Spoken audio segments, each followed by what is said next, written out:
Payés des milliers voire des millions, les sportifs et les footballeurs en particulier ne sont pas les premiers à se plaindre financièrement. Pour autant, certains se sont retrouvés fauchés à peine leur carrière terminée. Dans ce deuxième numéro de notre dossier, que sont-ils devenus? On vous présente des anciens footballeurs professionnels africains qui sont en pleine chute ou déjà ruinés. Souleymane Diawara. Après avoir brillé sous les couleurs de Bordeaux et l'Olympique de Marseille, Diawara a tenté le pari de l'OGC Nice étant libre de tout contrat. Mais l'ex-défenseur international sénégalais a été écarté pour des problèmes judiciaires. Il avait été arrêté pour avoir tenté de récupérer l'argent versé pour l'achat d'une voiture volée. Suite à la fin de son contrat avec Nice, il a mis un terme à sa carrière. Les malheurs ne venant jamais seuls, Soule fait face actuellement à des difficultés financières selon son entourage, entre dettes envers le fisc français et problèmes de justice. Kader Keita. Déjà dans l'incapacité de supporter les charges, Keita avait été contraint de vendre sa maison de Lyon en France. Durant ce moment de gloire, l'ex-international ivoirien était reconnu comme étant un roi de la nuit, maître des soirées chaudes. Celui qui a dû arrêter sa carrière précipitamment suite à des problèmes de blessure ne s'était pas préparé à sa retraite. Souvent interrogé sur sa possible faillite, l'Ivoirien répond toujours à qui veut l'entendre qu'il n'est pas fini. Eri Djemba Djemba. La descente aux enfers de l'ancien joueur des Lions indomptables et de Manchester United avait été rendue publique quand la presse anglaise affirmait que Djemba Djemba était incapable de payer 600 000 € au fisc suite à un mauvais investissement dans l'immobilier.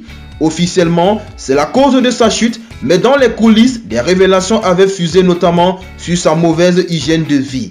Il était un roi de la nuit, parrain des grandes soirées entre Douala, Paris et même Abidjan. Celui qui déclarait sur SFS Sport avoir logé Cristiano Ronaldo et avoir été comme un père pour lui, vit actuellement dans la grande discrétion et a lancé son académie au Cameroun.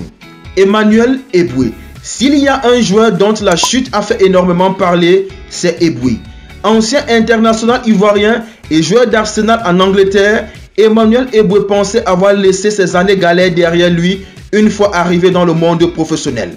Mais à la suite de sa carrière, il a vécu une descente aux enfers après son divorce. Dans l'émission Canal Football Club de Canal+, il explique les raisons en ces mots, je cite: « À la suite de mon divorce, je me suis rendu à la banque pour me renseigner et c'est là que je me suis rendu compte qu'il n'y avait plus d'argent sur le compte. » Ruiné par son ex-femme, Eboué a avoué en 2019 avoir eu des pensées suicidaires dans une autre interview, cette fois donnant l'émission Le Vestiaire.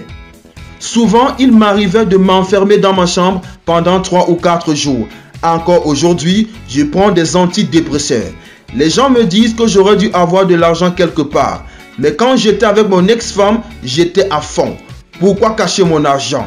Je voulais faire ma vie avec elle, je ne pouvais pas penser qu'elle allait me faire ça, explique celui qui avait des millions sur son compte il y a de cela quelques années.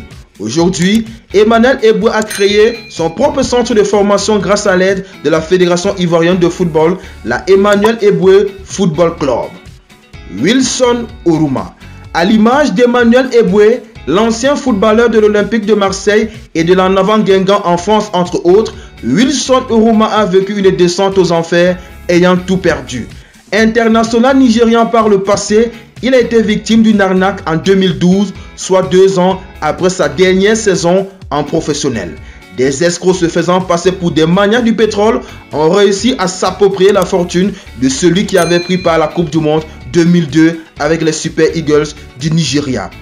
Il l'avait convaincu d'investir dans un business et Oruma, persuadé que cela allait fructifier ses ressources, n'a pas hésité à y mettre toute sa fortune.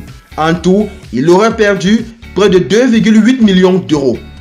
Le média Afrique Sport rapportait en 2012 que Wilson Oruma aurait fait une dépression puis multiplié les voies de fait entre moments de solitude extrême et disputes de famille allant jusqu'à saccager un supermarché à Lagos. Depuis, il semble aller mieux. Il a notamment pu accompagner la Fédération nigériane de football à la Coupe du Monde 2018 en Russie.